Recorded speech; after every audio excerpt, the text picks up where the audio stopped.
Okay, the recording should be on now. Yeah, I heard of that. Yeah. All right. Good afternoon and good morning, everyone, depending on which time zone you are in. So, welcome to the June edition of AFMS seminar. And today we have Dr. Fei He from the University of Oxford, and he is also currently a adjunct research fellow at the University of Western Australia. And Dr. Fei He will be talking about fluid array interactions from fundamentals to industrial applications today. All right, Fei, floor is yours. All right, cheers. Thanks, Morgan. So yes, welcome to the this seminar series. So today I would like to talk about the fluid array interactions from the fundamentals, and then I'll talk about the relevant industry applications. Just give you a bit of background about this research topic. The fluid array interactions actually occur in many natural and engineered systems. For example, the seagrass.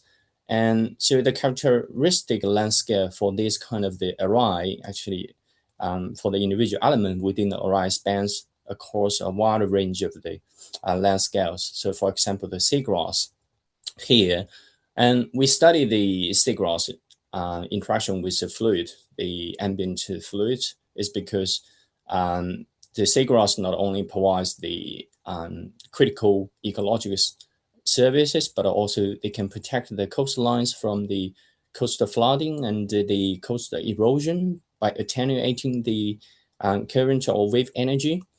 And for the engineered structures like the offshore structures and bridge piers, and we study that because we would like to come up with a better safety design for these kind of structures.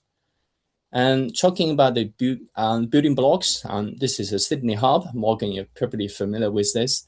We study this, the fluid interaction, because we would like to know, most likely, we would like to know the dispersion and the pollutant dispersion and the heat transport across city. And for the renewable energy area, including the tidal farm and the wind farm, we would like to, from the industry perspective, we would like to come up with a better design to maximize the energy extraction from the flow.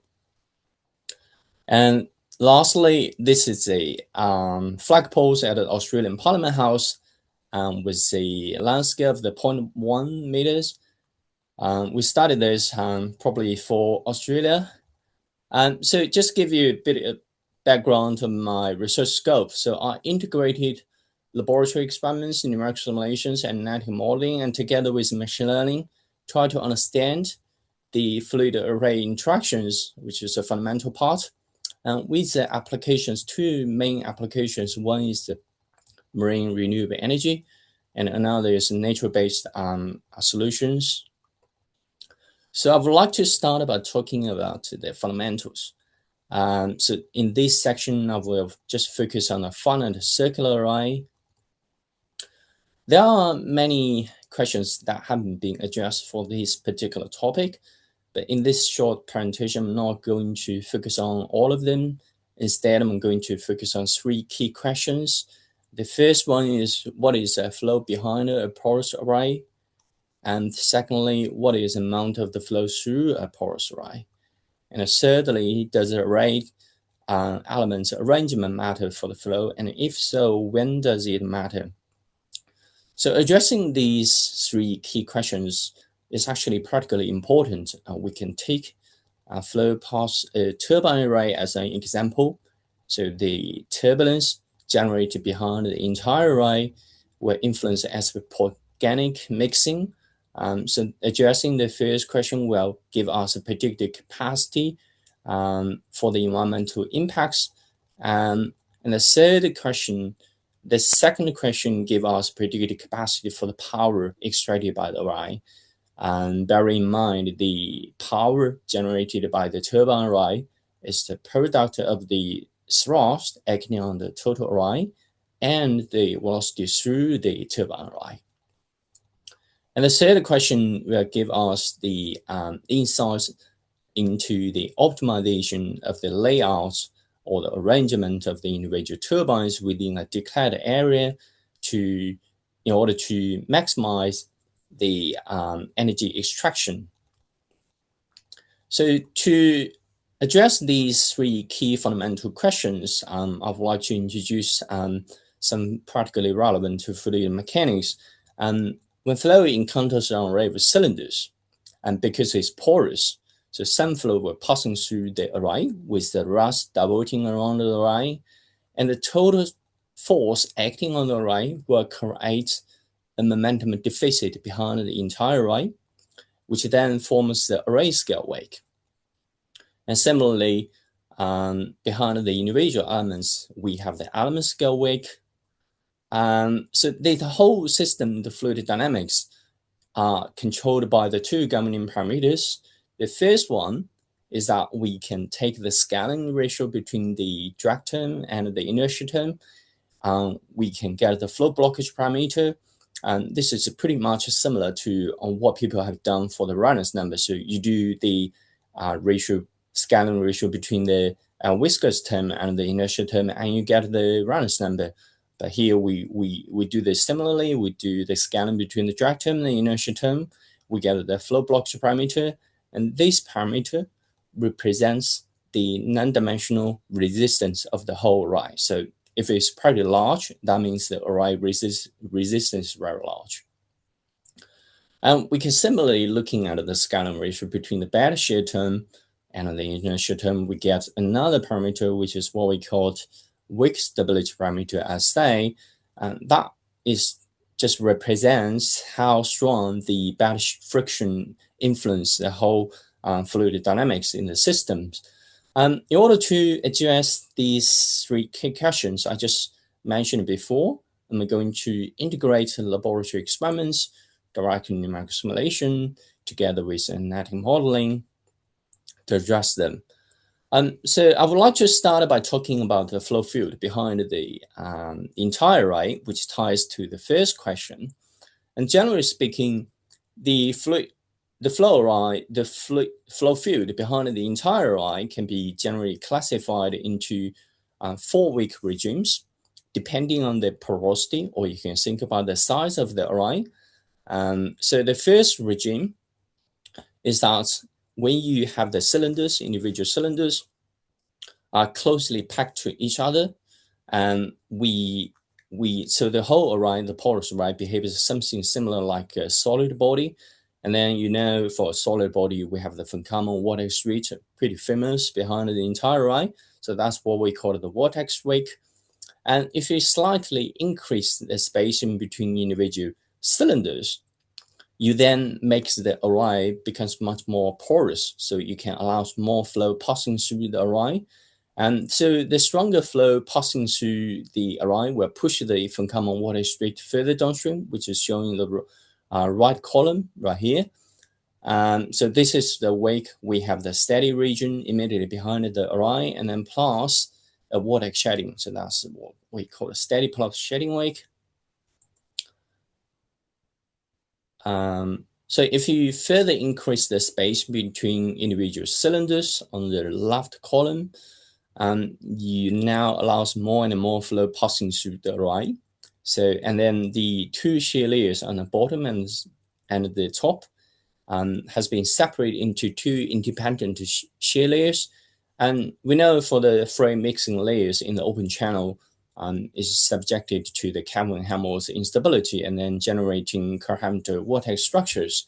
So you can see here on the bottom and at the top, we have two rows of the coherent vortices, and further downstream, these two rows of vortices will interact with each other to form a secondary vortex street. And then finally, if the gap between individual cylinders is very large, you now have lots of flow passing through the array. And in this situation, we don't have any large-scale vortex structure. All the vorticity in the system are generated from the individual cylinders. So that's the reason why we call it a coupled individual wake. So classifying these four wake regimes is really good, But in terms of practical design, we would like to know, so for a particular array geometry and particular instant flow condition, can we predict the wake regime? And the answer is yes, we can predict that. So the idea is that we can map out all the wake regimes across the governing parameters combination. It's a flow shallowness and a flow blockage parameter. Now, using this diagram, if we can predict or estimate the flow shallowness or the flow blockage parameter for a particular system, and then we can use this diagram to figure out what will be the flow regime. So that's an idea. But the question is, we know we have the diagram, but can we predict the flow shallowness and the flow blockage parameter? Yes or no. So the flow shallowness is really easy to compute. You can just times the back friction coefficient and then times the array dimension, the diameter, and divided by the water depth, and you can get the flow shallowness. But the challenge part is a flow blockage parameter. And bear in mind, this flow blockage parameter represents the non-dimensional resistance of the entire array. And predicting that resistance is really challenging. So in order to predict the wake structure, I then developed a framework to allow us to predict the flow blockage parameter together with the mean flow. And when I say mean flow, it represents the time average and the spatial average of the streamwise velocity over the entire array area. So that's what I mean, the mean flow. So we can, in order to develop this framework, we can start by looking at the time average, depth average field of the streamline velocity. So this is the safety numerical simulation results. So this flow field, if we only care about or focus on the flow external to the array, and then the whole color map can be sketched into the bottom figure right here. We can collapse down all the forces on the individual cylinders, collapse down them, and then distribute on the same porous disk. And then we have the mean flow passing through the array. We got the flow direction. And this is actually how the people use actually this theory to describe flow past a porous obstruction. So this is theory, for those of you not familiar with this one, this is a really old theory. You can even find this theory in the textbook for the fluid mechanics. So people have developed this to design the propeller and the turbine. So we can adopt this theory at an array scale. And basically, this theory just helps us to relate the force to the velocity. And this is very good. But in order to estimate the flow blockage parameter gamma d, we still haven't have the closed form solution because we have two unknown variables. And for a given system, we don't know what the mean flow is, and we even don't know what will be the flow blockage parameter is. But we only have one model. And from the primary school, we know that in order to solve two unknown variables, we need another model. And in order to get that, and previously we have focused on the array scale flow, but now let's focus on the element scale flow. So this is the instantaneous flow field within the array, visualized by the span-wise vorticity. And again, this system can be sketched like this. And if you're thinking about you are the elements within the array, you can't see the complex external flow. What you can see is the really complex flow surrounding you. And what that means is that any element within a finite array will behave as something within an infinite array if you only focus on element scale flow. And what that means is that, yes, we don't have the predictive model for the finite array, but we do have a model for the infinite array, and we can adopt this infinite array drag model and try to help us to relate the force to the velocity again. And so the idea is that we use the scale separation. we establish the independent analytical model at each scale, and then we're coupling them together using the force conservation across different scales. And then we should be able to solve these two unknown variables for a particular system. And the next thing is we need to validate that. And in order to do that, I have conducted the lots of the direct numerical simulations. And what I have done is that I have considered different array shape, like the square one and the circular one. And I even consider different arrangement of the individual elements. And so the elements can be arranged in a stagger one in the figure A, or it could be arranged in a concentric arrangement. So the key message right here, you can see on the bottom corner, left bottom. The bottom left corner shows that pretty much agreement between the predictor model, which is shown by the line, and the numerical simulation, which are the symbols. So the agreement actually demonstrates the predictor framework I proposed before.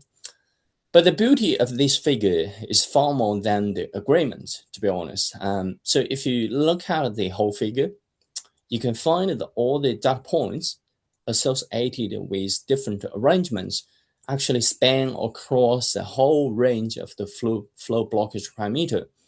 What it means is that it actually suggests the arrangement effects, because we have different arrangements, we have different data points. If the arrangement does not have effects on the flow or the force, and we should see all the data points collapse down into a single data point, but we do not see that. So we see the scattering.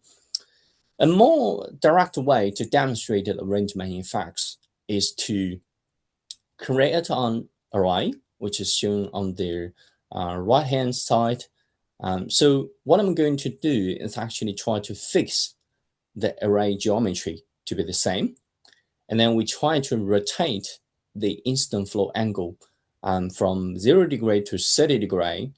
And bear in mind, the arrangement is defined by the relative orientation of the array geometry to the incident flow direction. So it's the relative orientation. You can either change the array geometry or you change the incident flow angle. So both ways you can change the arrangement of the array. So I do the another way. So you can see that when we change the incident flow angle with fixing the array geometry, we do see the total drag on the array and the mean flow passing through the array has changed a lot. That is the direct evidence for that. So we know the arrangement has effects, and we know we have demonstrated that, but we try to understand why is that the case. So in order to address the mechanism for that, we can look at the flow field distribution. So this is the time average flow field of the streamline velocity. You can see that for the 0 degree on the left-hand side, so the whole line of the cylinders has been arranged something like a streamlined body. There's a flow channel between individual lines of the cylinders. But for the 30 degree, there's no channelized flow right there. And for the figure A, and because the whole lines of the cylinders behave something like a streamlined body, and you know that for the streamlined body, we have the really low drag force on the individual elements. So you can see the figure A right here has a really small drag for the downstream cylinders right here. So that's the reason why, and if you do the summation for all the forces, you can see that the total force acting on the array for the theta equal to 0 degree will be much smaller than the 30 degree. So this tells you how the element scale dynamics, flow dynamics, and eventually contribute to the array scale behavior. So we know the arrangement effects, and we know why is that the case. But in terms of the practical design, we would like to know when the arrangement effects become critical. Because if you tell me for my practical system, the arrangement is not important, so when I do the practical design, I probably don't need to consider that. But if you tell me this is a really serious problem, yes, I need to consider that. So we need to adjust that. And in order to adjust the critical range for the arrangement effects, so here I would like to bring up this figure again, up here again. So all of these blue dot points are from different array geometries, but with fixed instant flow direction, pointing from left to right. And what I'm going to do is actually try to pick up one array from here. So for example, I pick up the middle circular point that represents an array, and I do not change the array geometry. What I will change is I change the instant flow angle from 0 degree to 30 degree. You can see the blue circular point has been shifted up. So that actually suggests the arrangement has effect. And we can do this similarly by picking up the diamond points, and you can still see the big shift. But if you pick up the two dot points at either side of the flow blockage parameter, you do not see too much change for that. So the key message right here is that arrangement effects are only critical in the intermediate flow blockage parameter.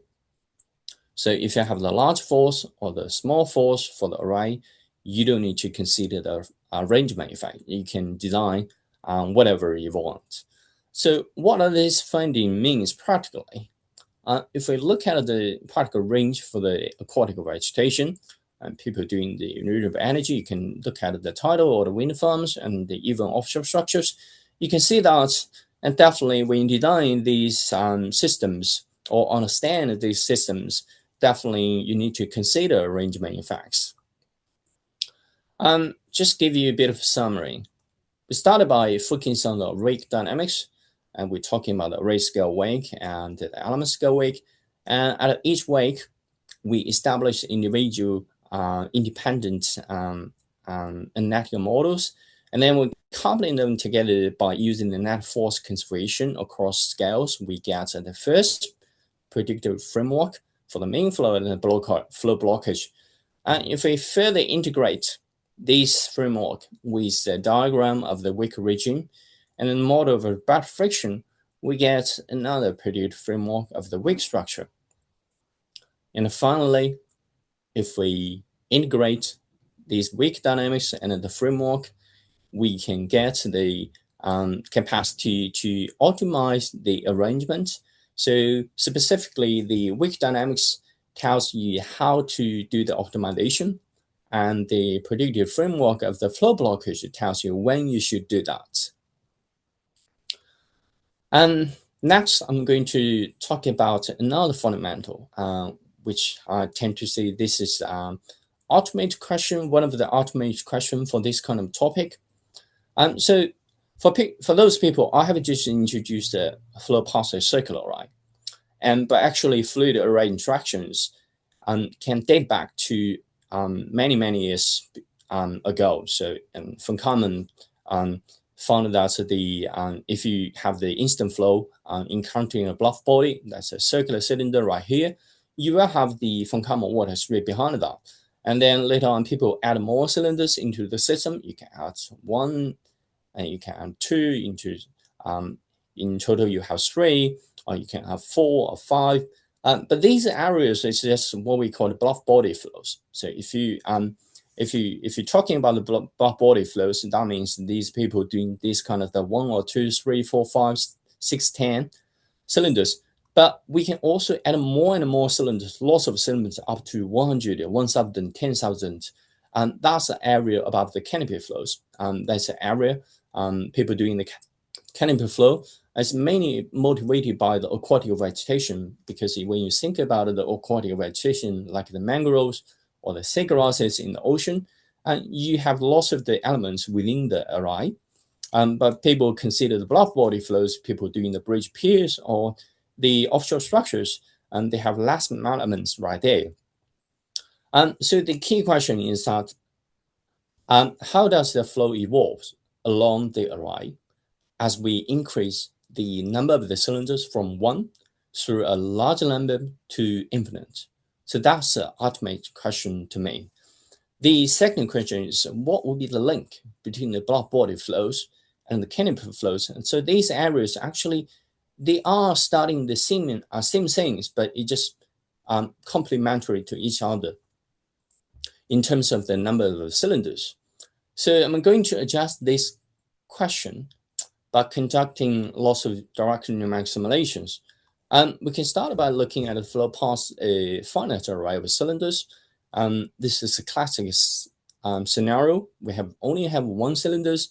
We have a common vortex rate immediately behind the cylinder.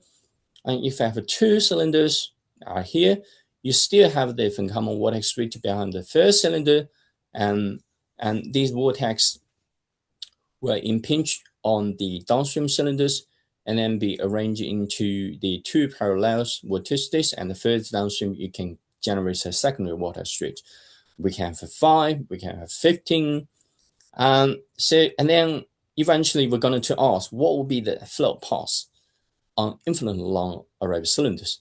So we can do that. So, well, practically we can't model that because we can't add infinite number of the cylinders in our computational domain. But what we can do is actually try to apply the periodic boundary condition between the inlet and the outlet. So this is a periodic boundary condition simulation. So the flow passing through the left-hand side will be reversed and pump into the left-hand side into the inlet. So for this kind of the simulation, we try to simulate the flow path on infinitely long array of cylinders. You can see here, we have the large-scale vortex streets far apart from the cylinders and at the middle of the center line. And then we have the local vortex shedding from the individual cylinders. Just give you a bit of interpretation for this. So if you have lots of cylinders, you aggregate them together without any space between individual cylinders. That behaves something like a solid rough wall. And we know that from the textbook, we know that if you got the rough wall, you have the turbulent boundary layer, depending on the flow conditions. But now if you increase the spacing or have more spacing between the individual cylinders, things have been changed. So now the Hell ray will behave something like a porous layer. And then we change from the boundary layer to the shear layer. And if we focus on the individual elements, we still have the vortex shedding instability because we have the cylinders right there. And for the shear layer, we know that in the open channel flow, the shear layer, free mixing layer, will be subjected to the shear layer instability, or you can call the Kelvin-Helmholtz instability, and generate this kind of the K-Helmholtz vortex. So this large vortex corresponding to the simulation what you observed right here, and you can see the local scale. So this is kind of the physical interpretation for that. So finishing all these fundamental parts, I would like to talk about the application. And the first application I would like to talk about is the marine renewable energy area. So this is a product. This is a project I'm working on now in Oxford. The project title is Co-Design to Deliver Scalable Tidal Renewable Energy. So the biggest aim for this co-design project is we try to come up with a co-design tool across different disciplines, including hydrodynamics, materials, and structures, and also resources and the environment. And eventually we'll bring all the engineering and analytical models across different disciplines, and we integrate them together and try to do the co-design. So that's the biggest aim. And my role on this big project, so this is, I think this is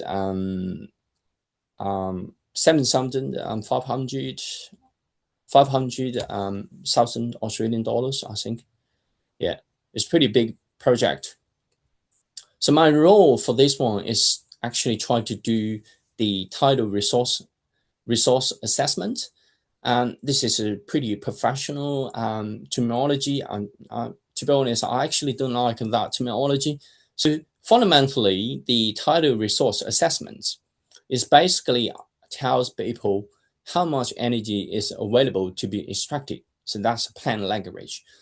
So in order to do that, here I'm going to again adopt the scale separation I just reviewed from cylinder stuff. And what I'm going to do is actually try to using the scale separation, the flow scale separation, by considering the flow response to the thrust of the turbine at a different scales. So for example, at the channel scale you see here, if you introduce our tidal turbine array into the channel, and you know the turbine array will impose the resistance to the incoming flow. So the incoming flow will be slowed down. So that's the flow response at the channel scale. Now, if we look at the array scale, if you have the largest thrust acting on the incoming flow, and you know that more flow will divert around the array rather than passing through the array. And we can look at it similarly at the turbine scale.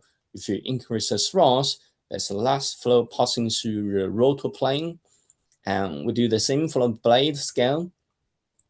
And again, we try to use the scale separation to establish independent analytical model at each scale, and then we coupling them together by using force conservation across different scales. So here, you can do the duration. You can look at our papers, but I remove all the maths because people don't like maths. So combining these different four analytical models, we can solve four unknown variables. And again, so four models, four variables, we should be able to do that. And in order to validate this integrated analytical framework, we have also done the numerical simulation. So this is basically numerical simulation solving the shallow water equations. So here we have the oscillatory tidal flow. Right here we put the 5 turbines in the middle of the channel. So we do the comparison. So for my analytical model, you just need to give the input of the channel characteristics and the turbine characteristics, and then you can do the comparison. And the critical matrix for this kind of the or the output for this analytical model is that we need the power time history. So you can see pretty good agreement between the analytical model and the numerical simulations about the time history. But the beauty of this figure is far more than that. So when we compare the efficiency of these two kind of models, we know the analytical model is just 4 seconds versus the numerical simulation 4 hours.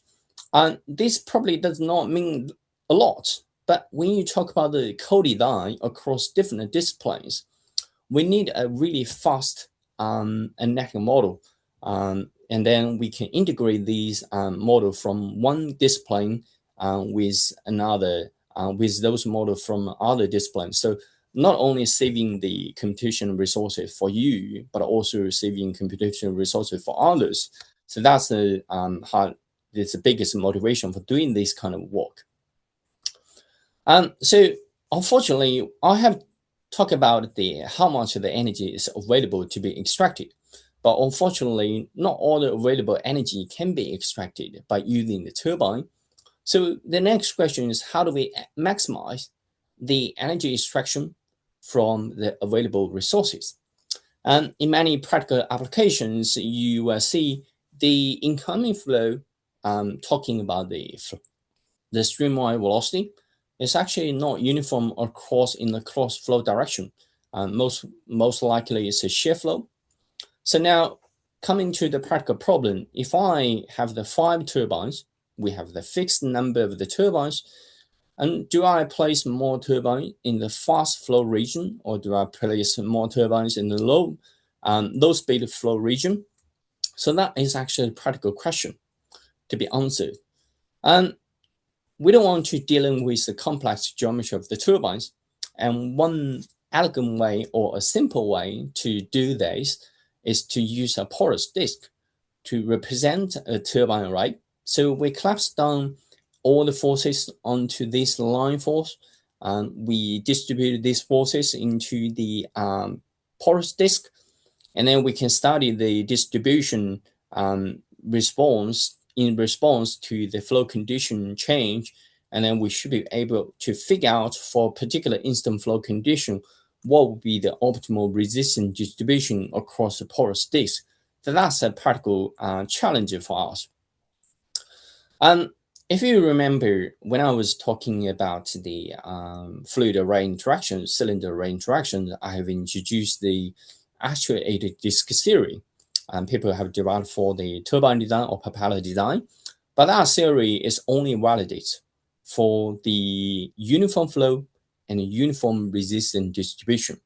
But here we have the non-uniform flow, and potentially we will have the non-uniform resistance across the disk. And how do we do that? Well, from the senior high school, we have done the calculus. So we have the actuated disk theory.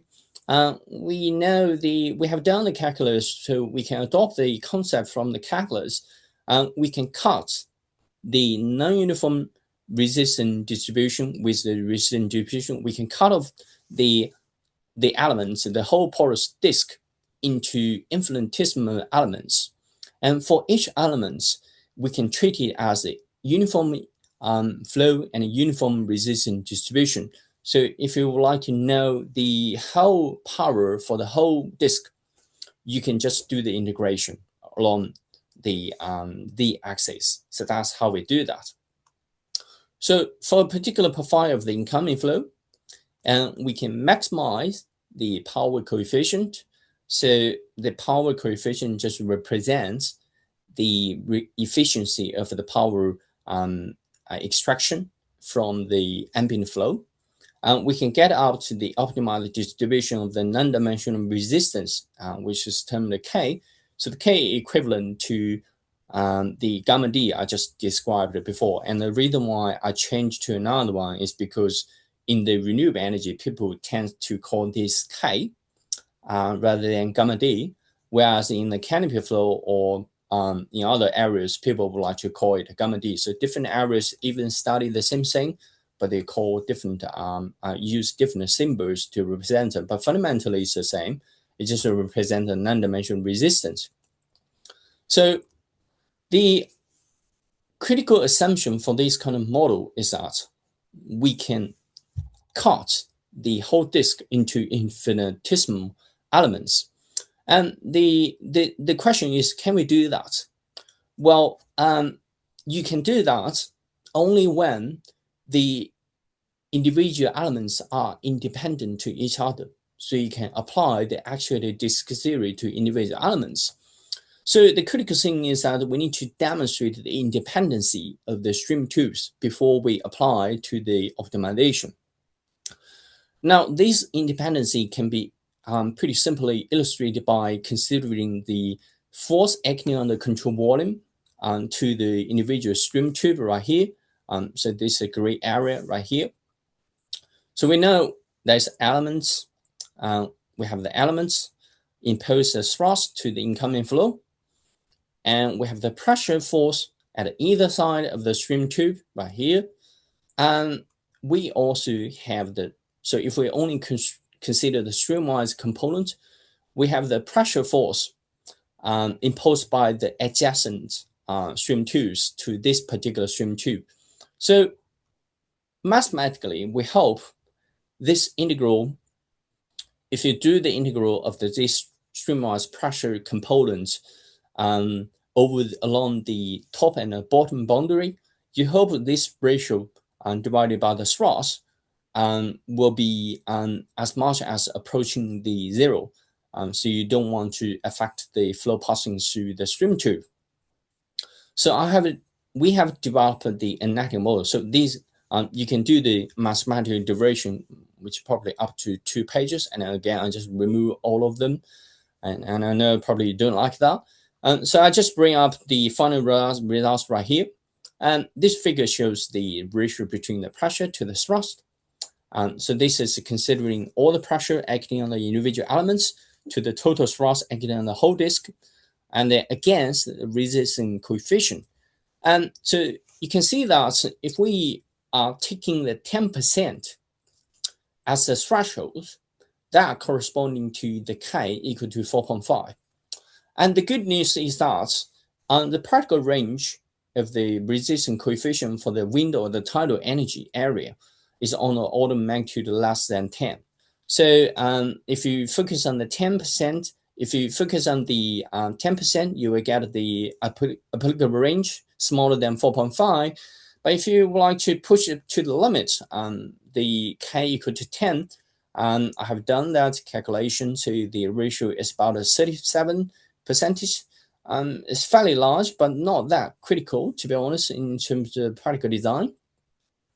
So the key message is that it turns out the optimization framework by using the multiple stream tube theory appears to work for the applicable range, the practical range. So we now can apply this framework to do the optimization. So now we consider an instant flow profile right here, and then we do the optimization for the CP.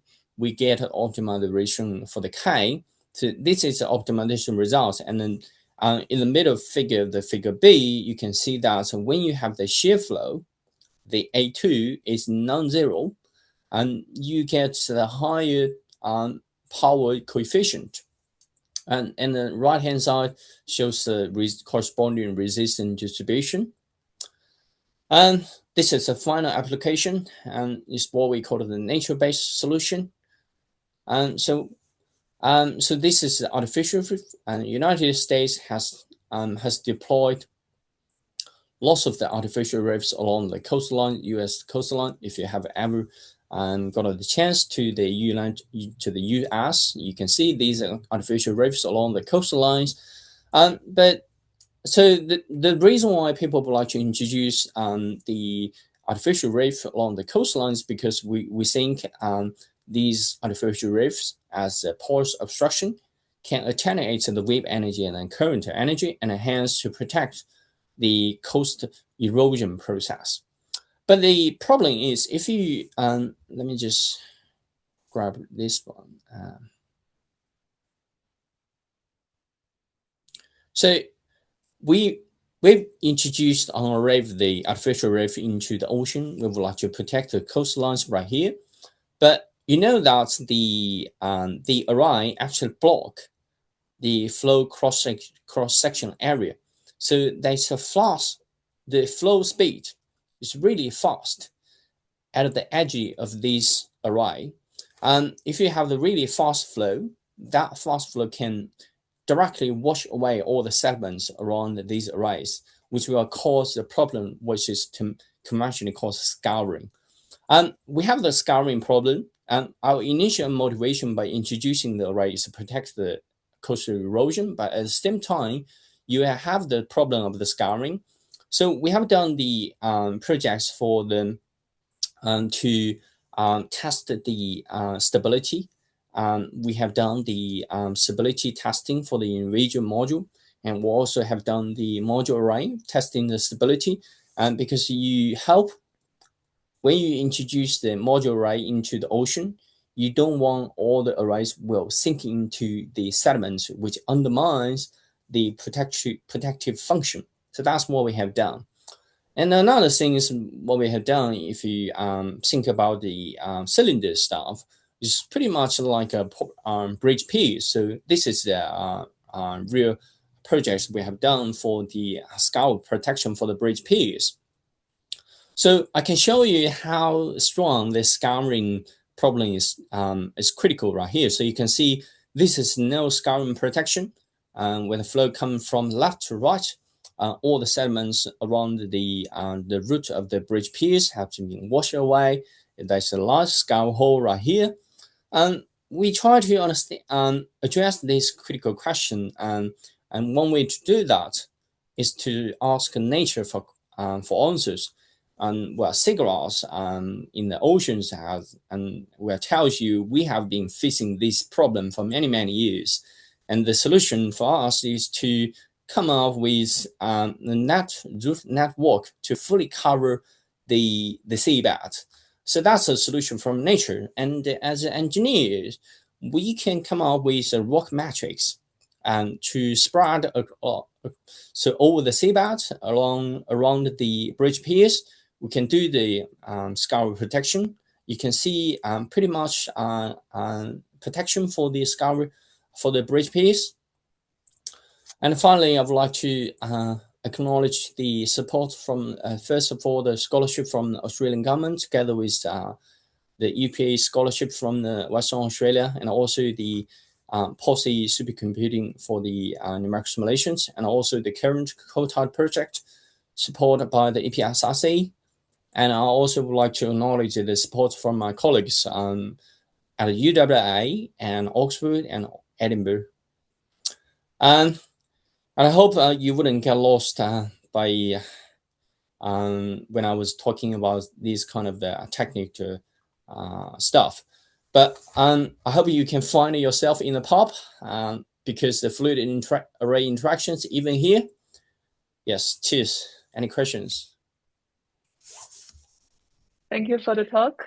Do you have any questions from the audience? You can feel free to unmute yourself or put your questions in the chat. I can read them out.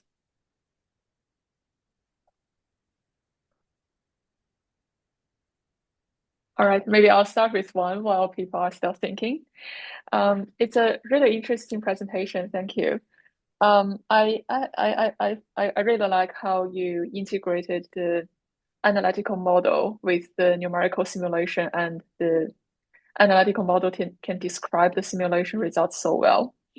Yeah. My question is about the infinite array of cylinder, the tandem array project. Yeah.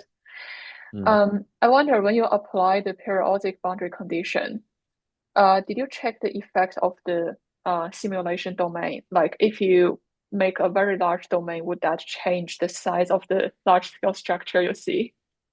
So that is actually a good question. I can turn to the page. So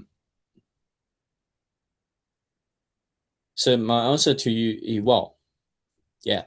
So towards here, you can see now, so actually the transverse dimension of the computational domain is 200 diameter of a cylinder diameter. So here I just show 150, but we have 200. So the whole size of the vortex will be constrained by the streamwise domain. Yes, it is. It is. Unfortunately, we can't do that. And the primary motivation for doing this is that we would like to show how the flow evolves. I guess eventually we can't just reach the 10,000 or 100,000 cylinders. Yeah, that's the limitation. Yeah, you will be constrained. Yeah, Okay, for sure. but if you use a smaller box, maybe you will see a smaller Yeah. structure. Yeah, Yeah, exactly. Yeah, you will. yeah, yeah. Okay, thanks.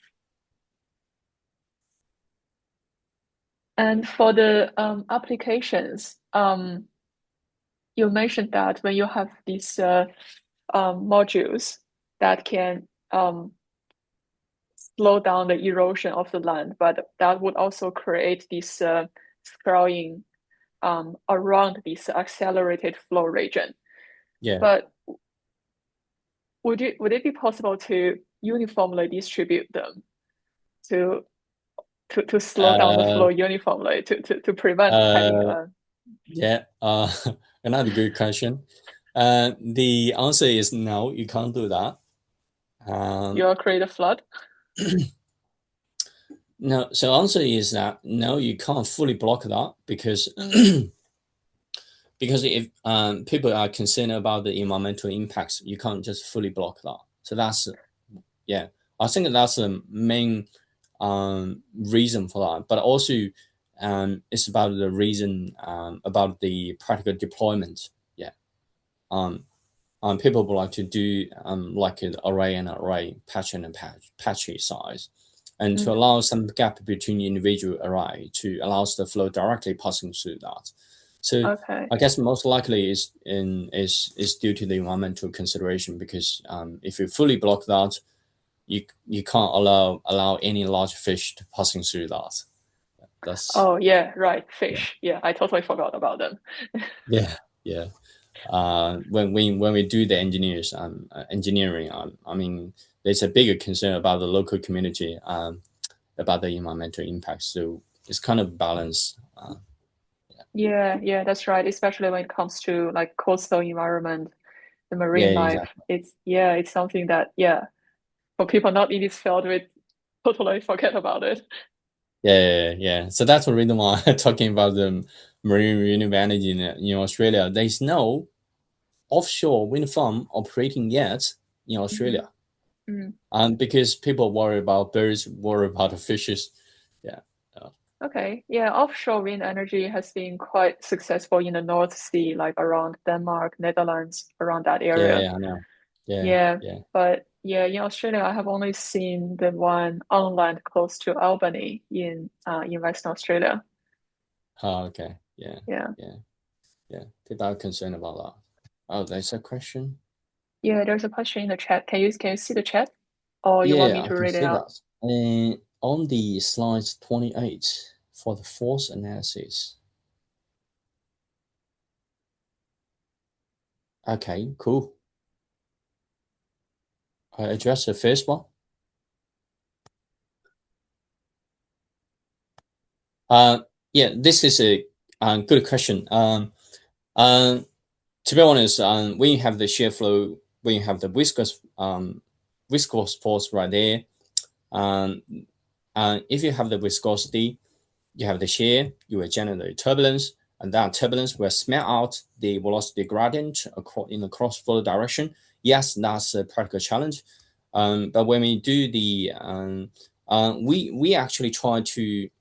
So when you do the optimization for the shear flow, um, the reason why people cannot do this within the numerical simulation and the laboratory experiments is that, like you said, you will create a shear flow with viscosity right there, and the viscosity tends to smell out the shear gradient you just create at the upstream. But we would like to purely fit out this turbulent influence. So we remove the viscosity right there. But I understand that when you apply this to the practical situations, you definitely have the viscosity right there. So I should say this is probably the starting point of doing the optimization. And in the future, you can incorporate the turbulence in, and then you incorporate the viscosity effects right there. Yeah, so that's for your first question. On the question slide 20, how did you control the vortex size? Yes, I think this one, Morgan has mentioned that, I think.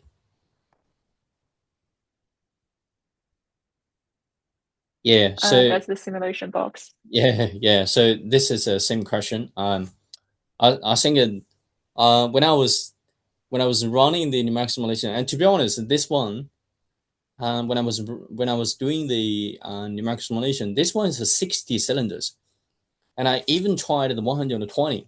So that's the maximum number of the cylinders when I run the periodic boundary condition. I can do that because the competition cost is very high. And like you said, yes, it is a problem. Um, and eventually, if we would really I mean, really demonstrated the flow paths are infinite long array by using the periodic boundary condition. We should increase the size of the computational domain rather than constrain the growth of the vortex size. But at the moment, I just can't do that. It's too large. The computation cost is so large. And for the third question, for different geometries, circular, square, how do you make them comparable? Say, keeping the cross section area the same, right? And good question. Let me just show here. So, I did not show. I think I did not show here. Yeah. Yeah. So this one cannot be see clear. So the way we consider, so for example, I guess the biggest concern is that so when you can compute the flow velocity parameter, and the flow velocity parameter is the so for a circular one, we consider it's a diameter of the circular, right? And then you may question that when you have square one, do you just consider this size, the side length? And the answer is no. So we do the equivalent. When you consider, so if we set up the length scale within the gamma d, is the diameter of the circular array. When we consider square one, we need to divide by pi divided by 4. So that's around 0.8. So we need to divide by the ratio because we think they have the, so essentially we do the equivalent analysis for the total area for the entire array. If you do the equivalent for the circular array, you will be pumped up by the scaling factor of the pi divided by 4. So that's how you compute the area for the total array. So that's how we do that. Yeah. There's a Yes. new I question. think you are right. Keep the cross section area to be the same. Yes, you are right. Yes. I okay. Consider. Thank you for your nice presentation. I've watched how can the hydrodynamic interactions between idealized cylinders and fluid flows observed at the single numerical simulation translate into realistic prediction attenuation in nature coastal vegetation. Uh, okay, this is actually a hard question from Shifen. Um, I tend to say, uh, we, first of all, I should acknowledge the limitation of our study. I mean, the primary motivation for doing the fluid array interactions, especially by using the cylinder array, is actually with a main application for the aquatic vegetation, like you said. But in order to fully address this one, I guess there are still some challenges right here, and especially the critical challenge I can see that is that. So here I only consider the rigid cylinder, but in reality, if you got the especially the seagrass, you could have the flexible individual seagrass shoot, and that behavior will be totally different from the rigid one. I can see that. So, for example, people have done the laboratory experiments in the water flume and talking about when you have the wave or the current passing a flexible seagrass patch, you have the reconfiguration of the whole arrangements. So, since we'll totally go beyond your expectation, I guess flexibility is the thing we need to address. And another thing is about the sediments, because we only consider, and most of the case, you would like to use the